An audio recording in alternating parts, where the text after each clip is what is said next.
Hello student, आज हम लोग टेस्ट का सॉल्यूशन देखेंगे जो आप लोग का 15 अगस्त को टेस्ट हुआ था इलेक्ट्रिक करंट का ऑब्जेक्टिव टेस्ट। उसका हम लोग सॉल्यूशन देखेंगे जिसमें हम लोग आइए स्टार्ट करते हैं। तो देखिएगा, इसमें जो आपको क्वेश्चन बताया गया था वो कुछ इसी प्रकार से था। यही क्वेश्चन था, इसका सॉल्यूशन देख रहे हैं। ठीक, तो जो फर्स्ट क्वेश्चन था वो था, आपको इसमें सब तरह क्वेश्चन है, मेनली बोर्ड के लिए क्वेश्चन बनाया गया है। इसमें कुछ अच्छा क्वेश्चन भी है और मेनली बोर्ड के लिए इंपॉर्टेंट क्वेश्चन इसमें बनाया गया है। ठीक है, तो देखेंगे फर्स्ट क्वेश्चन जो है इसका आपके सामने दिख रहा होगा कि 1 kWh किलोवाट आवर किसका मात्रक है। kWh is the unit of, तो आपको चार ऑप्शन में से देखना है कौन सा होगा। शक्ति, पावर, ऊर्जा, एनर्जी, बल आघूर्ण, टॉर्क, विद्युत धारा, इलेक्ट्रिक करंट। तो आप लोग को पता होगा kWh जो है, अगर इसको तो ऐसे याद रखना है, अगर याद नहीं होगा तो kWh बराबर क्या होता है जी। k तो 10 पे पावर 3 को बता रहा है और वाट जो है आपको किसको बता रहा है, जूल पर सेकेंड को, और आवर को हम लोग क्या लिख सकते हैं 3600 सेकेंड लिख सकते हैं। सेकेंड से सेकेंड खत्म हो जाएगा, क्या बच जाएगा आपका जूल, इसलिए जूल आ गया। जूल किसका एनर्जी, किसका यूनिट होता है, एनर्जी का यूनिट होता है, इसलिए कौन सा ऑप्शन हो जाएगा यहाँ पर, बी ऑप्शन हो जाएगा। तो यानी फर्स्ट का हम लोग यहाँ पर कौन सा ऑप्शन बोल सकते हैं, बी ऑप्शन हो गया। तो इसका आंसर तो यही हो जाएगा। ठीक है, और अगर हम यहाँ पे देखें सेकेंड क्वेश्चन, तो सेकेंड क्वेश्चन देखिए जो कि आपका है, कह रहा है कि कार्बन कलर कोड में लाल रंग का मान होता है, the value of red colour in colour code of carbon resistance. तो आपको कार्बन रेजिस्टेंस पढ़ाए हैं, कार्बन रेजिस्टेंस आपको बताए होंगे, तो उसमें आप क्या देखे थे, कार्बन रेजिस्टेंस में बहुत सारा कलर होता है, सबका क्या होता है, अलग अलग वैल्यू होता है, जिसमें फर्स्ट लाइन का अलग होता है, सेकेंड लाइन का, थर्ड लाइन का, इस तरह से। तो आपको इसको याद रखने के लिए बोले थे कि आपको कैसे याद रखना है, बी बी रॉय, क्या याद रखना है जी, बी बी रॉय आपको याद रखना था। ठीक है, आपको बताए थे बी बी रॉय इस तरह से। तो बी से तो यहाँ पे ब्लैक होता था स्टार्टिंग में, बी से क्या होता था ब्लैक, फिर ब्लू, और फिर क्या हो जाता था आपका रेड, फिर ओ से क्या होता था ऑरेंज होता था, और बाई से होता था आपका येलो। इस तरह से याद है। ब्लैक के लिए वैल्यू जो यूज करते थे 0, ब्लू के लिए 1, रेड के लिए 2, ऑरेंज के लिए 3, येलो के लिए 4। तो आपसे किसके लिए, और इसी तरह से आगे भी याद कर निकालने का था। तो अभी जो क्वेश्चन में आपसे पूछ रहा है कि रेड कलर का, तो रेड कलर के लिए कितना वैल्यू हो जाएगा, 2 वैल्यू हो जाएगा, यानी ऑप्शन हो जाएगा सी। यानी हम लोग कह सकते हैं 2 का क्या हो गया आपका, सी हो गया। 2 का क्या हो गया आपका जी, आंसर सी हो गया। ठीक है, चलो हम लोग अब नेक्स्ट चलते हैं आगे थर्ड क्वेश्चन में। तो थर्ड क्वेश्चन जो है आपका वो यह है, सिंपल सा क्वेश्चन है। थर्ड क्वेश्चन देख रहे हैं, आवेश का बीमा होता है, dimension of charge is, charge का डायमेंशन पूछ रहा है। तो आपको ऑलरेडी पता होगा कि आई बराबर हम लोग क्या पढ़े हैं, क्यू बाई टी पढ़े हैं। यहाँ से अगर हम लोग को बोले कि Q बोलो, तो Q बराबर कितना हो जाए, I इंटू टी हो जाएगा, और I का डायमेंशन A लिखते हैं और T का डायमेंशन T, तो हो जाएगा आपका AT। तो कौन सा ऑप्शन हो जाएगा, फर्स्ट ऑप्शन। यानी हम लोग कह सकते हैं थर्ड का ऑप्शन क्या हो गया आपका, C हो गया। थर्ड का कौन सा ऑप्शन हो गया जी, C हो गया। ठीक है, क्वेश्चन नंबर 4 चलते हैं। 4 थोड़ा सा अच्छा क्वेश्चन है। क्वेश्चन नंबर 4 देखेंगे, तो 4 में कहता है कि 60 वाट और 40 वाट के 2 बल्ब यदि श्रेणी क्रम में जोड़ दिया जाए तो उसकी सम्मिलित शक्ति होगा। 2 bulbs which are connected into series have 60 watt and 40 watt their power. What will be their total accumulated power?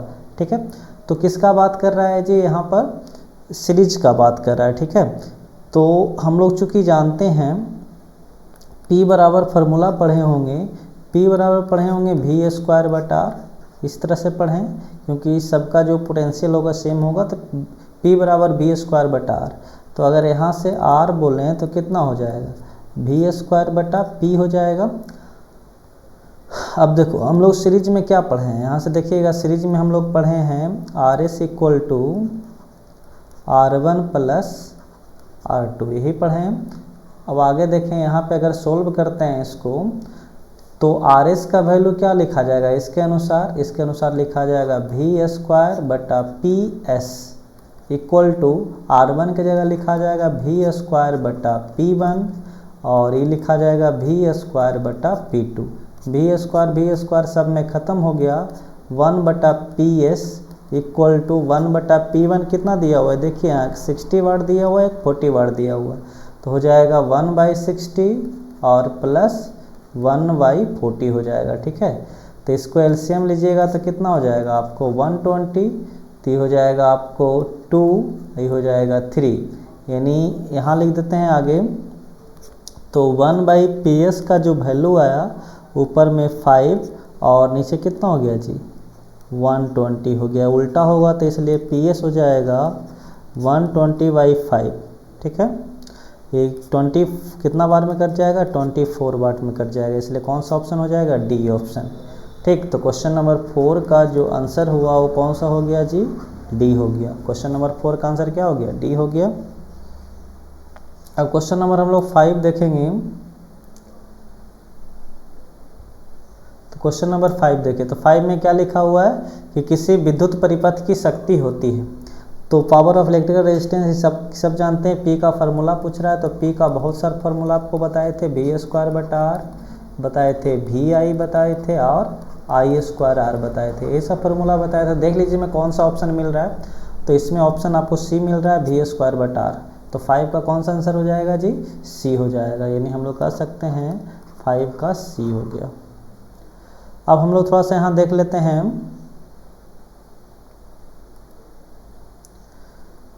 Question number 6 देखते हैं। 6 को अच्छे समझिए, कहता है ताप बढ़ने पर अर्धचालक का विशिष्ट प्रतिरोध क्या होता है। तो आपको फार्मूला बताए थे टेम्परेचर और रेजिस्टिविटी, विशिष्ट प्रतिरोध क्या होता है रेजिस्टिविटी प्रतिरोधकता। तो ये हम लोग पढ़े थे रो थीटा इक्वल टू क्या पढ़े थे जी, rho naught into 1 plus alpha into theta. ठीक है, और ये जो डिपेंड करता है अल्फ़ा का मान एक के लिए पॉजिटिव होता है और एक के लिए क्या होता है नेगेटिव होता है। पॉजिटिव किसके लिए होता है, तो पॉजिटिव कंडक्टर के लिए होता है। ठीक है,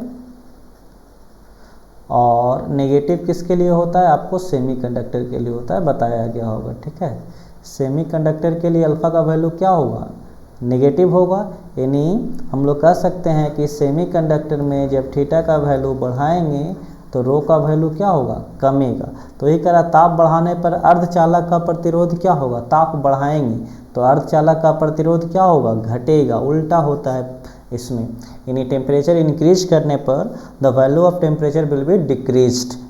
ठीक है, तो हम लोग कह सकते हैं कि तापमान बढ़ाने पर अर्धचालक का विशिष्ट प्रतिरोध और प्रतिरोध दोनों क्या होगा, घटेगा, डिक्रीज होगा।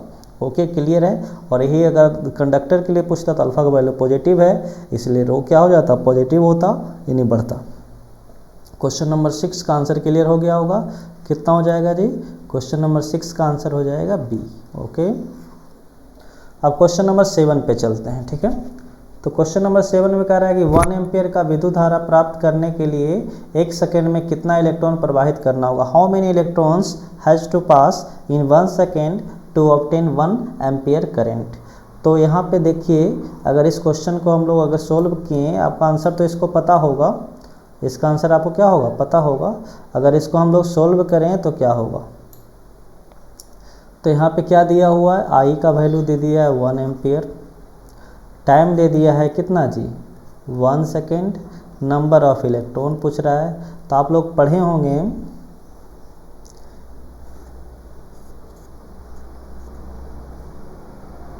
यहाँ पे पढ़े होंगे क्यू नहीं, आई बराबर पढ़े होंगे, आई बराबर कितना पढ़े, आई बराबर पढ़े क्यू बाई टी, जिसको हम लोग कितना लिख सकते हैं, एन ई बाई टी लिख सकते हैं।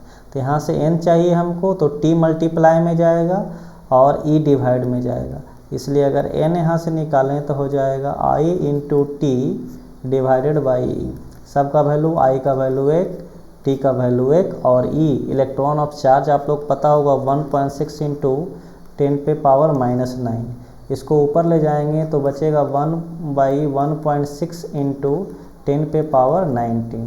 दशमलव हटाएंगे तो ऊपर 0 चल गया जी, यानी 10/16। एक 19 है तो एक जीरो इसको दे दो तो 100, तो ये 10 पे पावर कितना बचेगा 18, ये 4 से काट दो 25, ये हो गया 4, 25 को 4 से डिवाइड करेंगे तो आएगा 6.25 इंटू 10 पे पावर कितना 18 आएगा, ठीक है। इसलिए कौन सा आंसर हो जाएगा आपको दिख रहा होगा, ऑप्शन नंबर बी हो जाएगा। क्या हो जाएगा जी, बी हो जाएगा, क्योंकि यही वैल्यू आ रहा है आपका, यानी 7 का क्या हो जाएगा आपको बी हो जाएगा। हो गया वो क्लियर। क्वेश्चन नंबर 8 देखेंगे अब हम लोग, ठीक है। तो 8 में कहता है कि स्थिर विभवांतर पर किसी विद्युत परिपथ का प्रतिरोध आधा कर दिया जाए तो उत्पन्न ऊष्मा हो जाएगा ऑन कांस्टेंट पोटेंशियल, यानी भी कांस्टेंट कर दिया है, भी हो गया constant. If the resistance of the electric circuit be half, R को क्या कर दिया है जी, हाफ कर दिया है, तो आर को हाफ कर दिया है, तो कह रहा है कि उत्पन्न ऊष्मा क्या हो जाएगा, तो उत्पन्न ऊष्मा क्या होगा, तो v देखिए कांस्टेंट है, तो इस तरह का यूज करो जिसमें v आए, ठीक है। तो h का ढेर सारा फार्मूला बताएं, पहले बताएं I² RT, दूसरा बताएं v² बटा RT, और तीसरा बताएं हैं VIT। तो कौन सा फार्मूला यहाँ पे यूज करें वो भी देखिएगा। तो यहाँ पे देखिएगा इसमें करंट आ रहा है, फर्स्ट इक्वेशन में करंट आ रहा है जो कि नहीं पता है हमको, थर्ड में भी करंट आ रहा है जो कि हमको नहीं पता है, इसलिए कौन सा यूज करेंगे, तो हम यूज करेंगे सेकेंड फार्मूला, यानी H बराबर क्या यूज करेंगे बाबू, H बराबर हम लोग यूज करेंगे कौन सा यूज किया जाएगा, सेकेंड वाला। तो सेकेंड में क्या है v² इंटू टी। तो यहाँ पे देखिए जो कांस्टेंट, जब भी आपसे पूछे डबल हाफ इस तरह का मल्टीप्लेशन का क्वेश्चन हो, मतलब टाइमिंग का क्वेश्चन हो, कितना टाइम से हो जाता है हाफ डबल, इसके लिए तो आपको क्या करना होगा, जो कांस्टेंट होगा उसको 1 लिख दीजिए। तो v कांस्टेंट तो उसकी जगह 1 हो गया, तो 1 का स्क्वायर, r को हाफ कर दिया गया तो 1/2, टाइम के बारे में कुछ नहीं बोला है तो 1, ये ऊपर जाएगा तो कितना हो जाएगा ये 2 आएगा, यानी 2 टाइम्स हो जाएगा। कितना टाइम्स हो जाएगा, 2 टाइम्स हो जाएगा, यानी कौन सा ऑप्शन होगा, बी ऑप्शन होगा, यानी 8 नंबर का कौन सा हो जाएगा आपका, बी हो जाएगा आंसर, ठीक है। चलो क्वेश्चन नंबर 9 देखेंगे, ये थोड़ा सा इंटरेस्टिंग क्वेश्चन है, ध्यान दीजिएगा। क्वेश्चन नंबर 9 में कह रहा है कि किसी चालक का संवहन वेग Vd और आरोपित विद्युतीय क्षेत्र E के बीच संबंध होता है। What is the relation between drift velocity and applied electric field. तो आप लोग को पता होगा, अगर याद होगा तो हम डायरेक्ट लिख देंगे, नहीं याद होगा तो देखिए फार्मूला।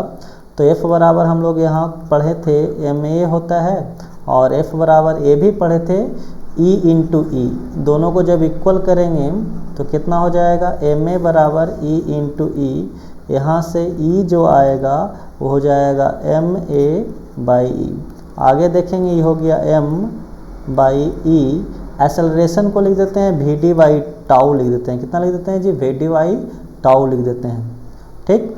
तो यहाँ से आप देख सकते हैं E बराबर कितना आ गया, m/e Vd इंटू टाउ। हमको Vd और किस में चाहिए रिलेशन, हमको जो रिलेशन चाहिए वो किस में चाहिए जी, रिलेशन हमको चाहिए, आपको यहाँ पर रिलेशन चाहिए हमको E में, और दूसरा किस में चाहिए, Vd में, ठीक है, इसी में रिलेशन चाहिए। तो देख रहे हैं दोनों ऊपर में ही, बाकी सब कांस्टेंट है, यानी हम लोग कह देंगे यहाँ पर क्या हो जाएगा, हम लोग कह सकते हैं कि E जो हो जाएगा, कितना हो जाएगा जी, यहाँ पर अगर लिखें तो E हो जाएगा प्रोपोर्शनल किसके, Vd के, यानी V और E दोनों प्रोपोर्शनल हो जाएगा, इसलिए कौन सा ऑप्शन हो जाएगा, बी ऑप्शन, यानी 9 का क्या हो जाएगा जी, बी हो जाएगा। 9 का कौन सा ऑप्शन हो जाएगा, बी हो जाएगा। ध्यान, सबका आंसर लिखते जा रहे हैं, ध्यान दीजिएगा, ठीक।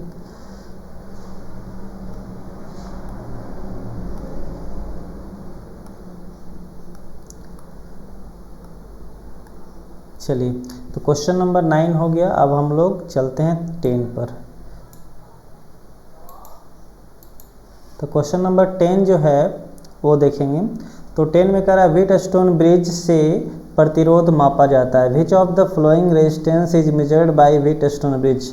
किस तरह का रेजिस्टेंस को हम लोग व्हीटस्टोन ब्रिज से मेजर कर सकते हैं, तो इसका आंसर होगा सी। इसको ध्यान में रखिएगा, दोनों तरह के, या तो लो रेजिस्टेंस हो या तो हाई रेजिस्टेंस हो, दोनों हमको इसमें मेजर कर सकते हैं। यानी 10 का जो आंसर हो जाएगा वो क्या हो जाएगा आपका सी हो जाएगा।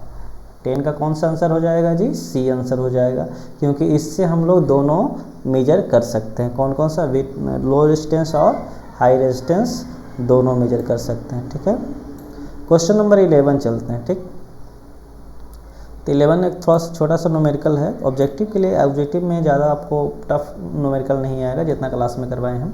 तो यहाँ पे देखिए कहता है 5 ओम रेजिस्टेंस के तार से 5 वोल्ट पर 20 मीटर तक धारा प्रवाहित किया जा रहा है, तो उत्पन्न ऊष्मा का मान, हीट पूछ रहा है आपको। ठीक है, तो हीट का फार्मूला बहुत सारा होता है, यहाँ पर क्या क्या दिया हुआ उसी के अनुसार यूज करेंगे।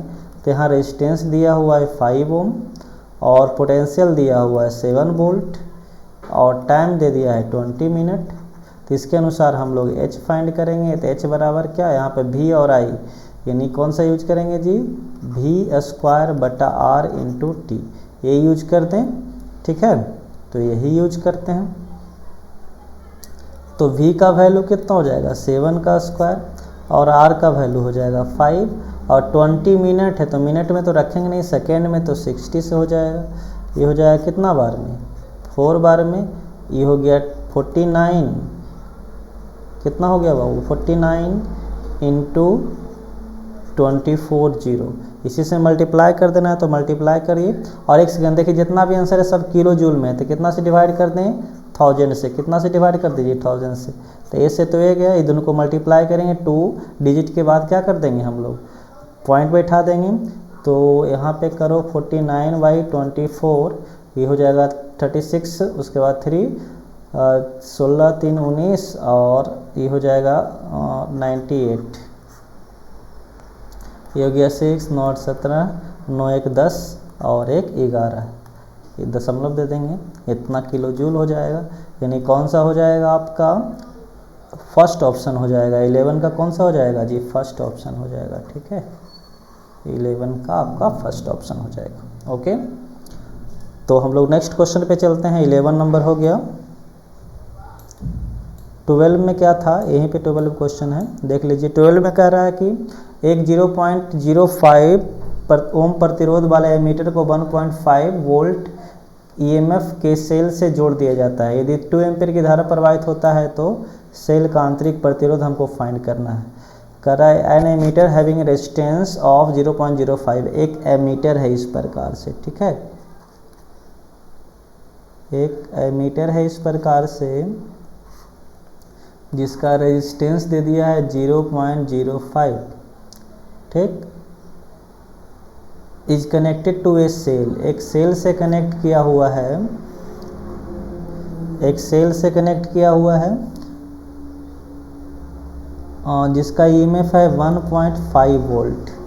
ठीक, आई कहता है 2 एम्पीयर के करंट प्रवाहित हो रहा है। कितना एम्पीयर करंट प्रवाहित हो रहा है, आई बराबर 2 एम्पीयर। तो आपको इंटरनल रेजिस्टेंस पूछ रहा है। ठीक है, कि कौन सा रेजिस्टेंस पूछ रहा है, इंटरनल रेजिस्टेंस पूछ रहा है सेल का।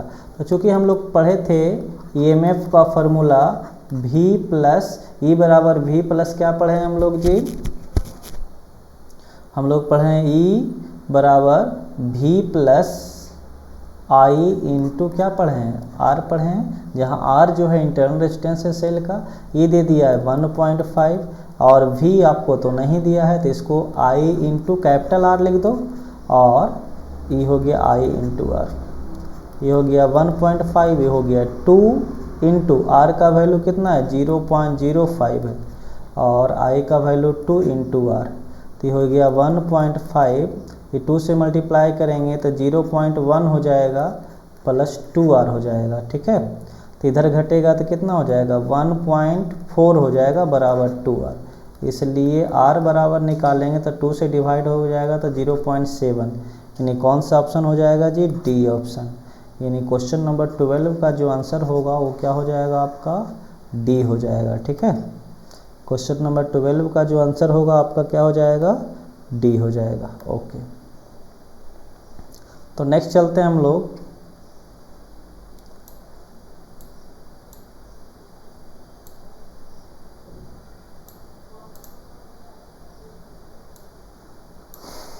तो क्वेश्चन नंबर हम लोग देखेंगे 13।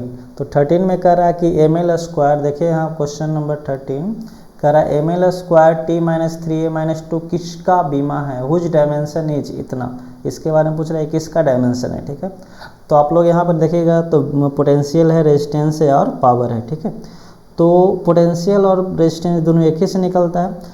तो अगर हम लोग पोटेंशियल का निकालें डायमेंशन तो क्या हो जाएगा, V बराबर W/Q होगा जी, यही होता है। W का होता है M L square T minus 2 by इसका 80 हो जाता है। तो जब ऊपर ले जाएंगे तो हो जाएगा M L square T minus 3 और हो जाएगा a माइनस 1, जो कि ये नहीं है, मतलब पोटेंशियल का तो है नहीं। अब हम लोग रेजिस्टेंस का निकालेंगे तो R बराबर क्या हो, भी हम लोग का किसका निकालेंगे, पोटेंशियल का।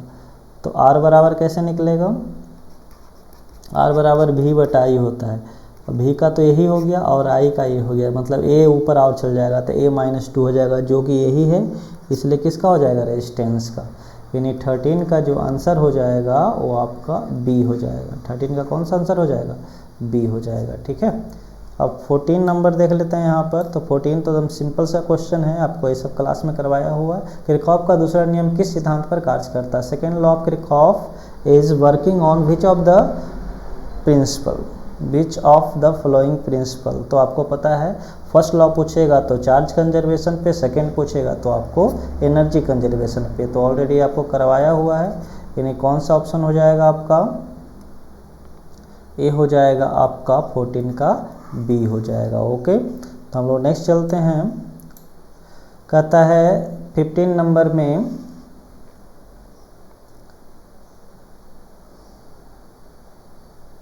तो 15 नंबर में देखेंगे थोड़ा सा,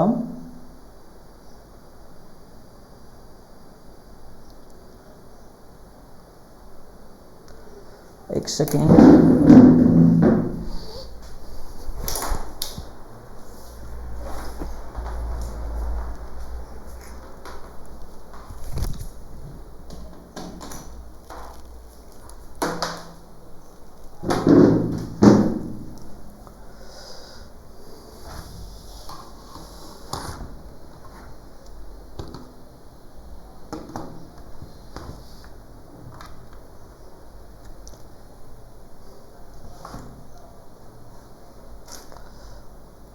हेलो स्टूडेंट,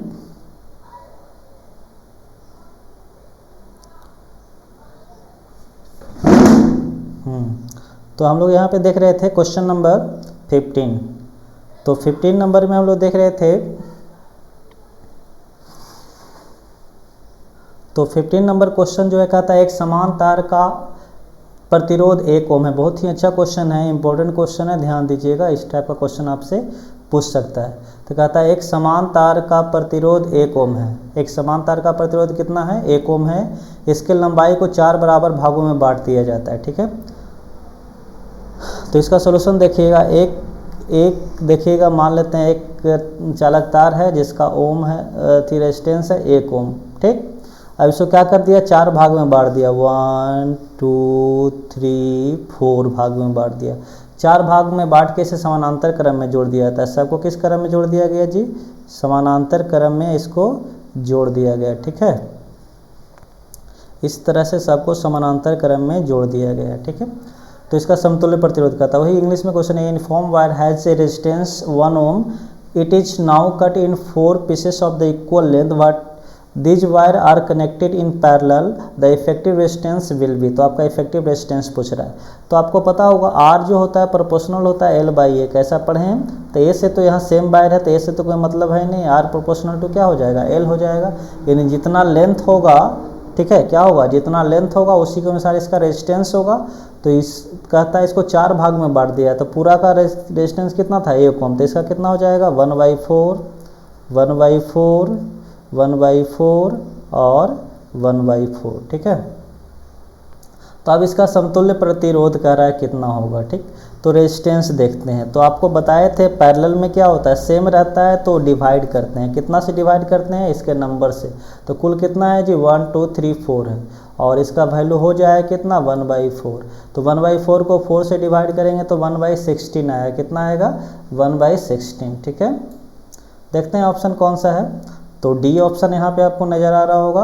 कौन सा ऑप्शन, डी ऑप्शन यानी हो जाएगा आपको 15 नंबर का डी हो जाएगा। ठीक, तो इस तरह क्वेश्चन आप ध्यान में रखिएगा।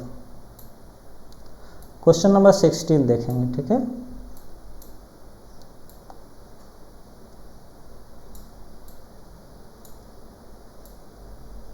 क्वेश्चन नंबर 16 देखें तो 16 में आपको दिख रहा होगा 4 तार जिसका समान प्रतिरोध है 3 ओम। तो यानी सेम रेजिस्टेंस बात कर रहा है। कितना है जी? 3 ओम का। कितना है जी? 4 है। ठीक है, टोटल 4 है। पहले इसे किस में जोड़ा जाता है? श्रेणी में, फिर इसे समानांतर में। तो पहले आर एस में जोड़ा जाता है, श्रेणी में। ठीक है, पहले किस में जोड़ा जाता है? इसको श्रेणी में, फिर किस में जोड़ा जाता है? इसको आपको पहले श्रेणी में जोड़ा जा रहा है, फिर आपको पैरेलल में जोड़ा जा रहा है। यही क्वेश्चन है। यहाँ जो क्वेश्चन है, पहले इसको किस में जोड़े हैं हम? सीरीज में, और फिर इसको किस में जोड़ दिए जी? पैरेलल में। तो उसी का रेशियो निकालने के लिए बोल रहा है। तो आर एस बराबर हम लोग पढ़े हैं एन आर। जब सेम रहता है तो क्या पढ़ते हैं? N R. और आर पी बराबर जब सेम रहता है तो आर बाई एन। यही पढ़े हैं। आर से आर कट गया, एन चल गया ऊपर, यानी एन स्क्वायर बटा 1 हो जाएगा। एन का वैल्यू कितना है इसमें? तो 4 रेजिस्टेंस ऐसा यूज किया गया। तो 4 का स्क्वायर बाई 1 हो जाएगा, यानी 16 रेशियो कितना हो जाएगा? 1 हो जाएगा, यानी सी हो गया। यानी 16 नंबर क्वेश्चन का हो गया ऑप्शन नंबर सी। अब हम लोग देखेंगे 17 नंबर क्वेश्चन। तो 17 नंबर देखिए, 1 वोल्ट पर एम्पियर किसके बराबर होता है? तो 1 वोल्ट पर एम्पियर है। तो देखो, आपसे जब भी पूछेगा 1 वोल्ट पर एम्पियर, 1 वोल्ट किसका होता है? भी का होता है। एम्पियर किसका करंट होता है? भी बटा आई पूछ रहा है, मतलब रेजिस्टेंस पूछ रहा है। और रेजिस्टेंस का यूनिट क्या होता है? ओम होता है। यानी किसके बराबर हो जाएगा? 1 ओम के बराबर हो जाएगा। यानी 17 का कौन सा आंसर हो जाएगा जी? सी हो जाएगा। ठीक है, अब हम लोग आगे बढ़ते हैं। तो 18 नंबर क्वेश्चन में कह रहा है प्रतिरोधकता का मान निर्भर करता है, value of resistivity depends on, यानी रो का वैल्यू पूछ रहा है। तो आपको बोलते रो का वैल्यू जो है लेंथ पे डिपेंड नहीं करता है और एरिया पर डिपेंड नहीं करता। रेजिस्टेंस का कहता तो होता है, किस पे होगा जी? टेम्परेचर पर। किसका? टेम्परेचर पे और नेचर ऑफ मटेरियल पे, जो कि ऑप्शन में नहीं है। ठीक है, क्वेश्चन नंबर 19 देखेंगे अब। तो क्वेश्चन नंबर 19 कह रहा है कि दिए गए चित्र में ए और बी के समतुल्य रेजिस्टेंस निकालें। तो देखिए, सर्किट वाला आपको करवाया हुआ इस टाइप से। तो यहाँ देखिएगा, ये 3 ओम है और ये 2 ओम है। किस में है? सीरीज में है। तो इसको अगर सोल्व करेंगे तो ये हो जाएगा इस प्रकार से, नीचे में है इस प्रकार से, यहाँ पे इस प्रकार से एक रेजिस्टेंस लगा हुआ है 4 का, और यहाँ पे इस तरह से एक लगा हुआ है 5 का, और एक बीच में भी लगा हुआ है 1.5 का। और ये दोनों को जब सोल्व करेंगे तो ये कितना निकल के आएगा जी? आप लोग बता सकते हैं। ये तो 5 है, ये 3 और 2 को सोल्व करेंगे तो कितना हो जाएगा? 5। ये 5 और 5 किस में चला गया? आपका पैरेलल में। तो 5 हो जाएगा 2.5। तो अगर हम लोग फिर से ऐसे बनाएं, यहाँ पर बीच में 4 ओम का है और ये दोनों को जोड़, यहाँ पे 1.5 का है, बीच में कितना है? 1.5 का है। ये दोनों को जोड़ने के बाद कितना है आपको? 2.5। आधा हो जाएगा, सेम रहेगा, पैरेलल में तो आधा हो जाएगा। 2.5 और 1.5 क्या हो जाएगा? सीरीज में हो जाएगा, ऐड हो जाएगा। तो कितना हो जाएगा? 4 हो जाएगा। ये तो 4 ऑलरेडी है, और ये दोनों मिलकर क्या हो गया? 4। दोनों किस में आ गया? पैरेलल में, इसलिए कितना हो जाएगा? 4/2। यानी आंसर कौन सा हो जाएगा? 2 ओम। आंसर 2 ओम हो जाएगा, यानी हो जाएगा 19 का ए हो जाएगा। 19 का कौन सा हो जाएगा जी? ए हो जाएगा। ठीक है, चलो इसका आंसर कौन सा था? चलो ठीक है, अब हम लोग चलेंगे, एक लास्ट क्वेश्चन बच गया है जो कि बहुत ही अच्छा क्वेश्चन है। ठीक है, तो इस क्वेश्चन में कह रहा है दिए गए चित्र में 4 ओम से कितना शक्ति का व्यय होगा? What is the power consumption in 4 ohm resistance? इसका बात कर रहा है। ये जो रेजिस्टेंस है इसमें 4 ओम में कितना पावर जनरेट होगा? तो पावर के लिए से करंट निकालना पड़ेगा, आई कितना होगा उसके लिए। तो देखिए, इसमें हम लोग ये डायरेक्शन ले लेते हैं, इस तरह का डायरेक्शन ले लेते हैं कि करंट फ्लो का। ठीक है, तो ये देखिएगा BC से I1 करंट हो रहा है, और हम सेकेंड लॉ लगा रहे हैं। तो I1 करंट हो रहा है, रेजिस्टेंस कितना है? 2। तो हो जाएगा 2 × I1। कितना हो जाएगा? 2 × I1। और इसमें भी करंट इधर ही दिया हुआ है, ये डायरेक्शन देखिएगा ऐसे है, तो इसमें भी करंट इधर ही दिया होता है, ये भी पॉजिटिव में ही होगा। और कितना हो जाएगा इसका, यहाँ पर रेजिस्टेंस कितना है 4, तो हो जाएगा 4 इंटू करंट कितना है जी I1 plus I2 equal to इसका EMF सेल, तो 12 हो जाएगा, प्लस में ही होगा क्योंकि इधर ही करंट फ्लो हो रहा है। अगर इसको देखें तो 2I1 plus 4I1 plus 4I2 equal to 12, add करेंगे तो 6I1 plus 4I2 equal to 12, इतना रहने दो। अब नीचे वाला में देखो, तो नीचे वाला हम इस डायरेक्शन में ले लेते हैं, कुछ ही डायरेक्शन में लीजिएगा तो उतना ही आएगा।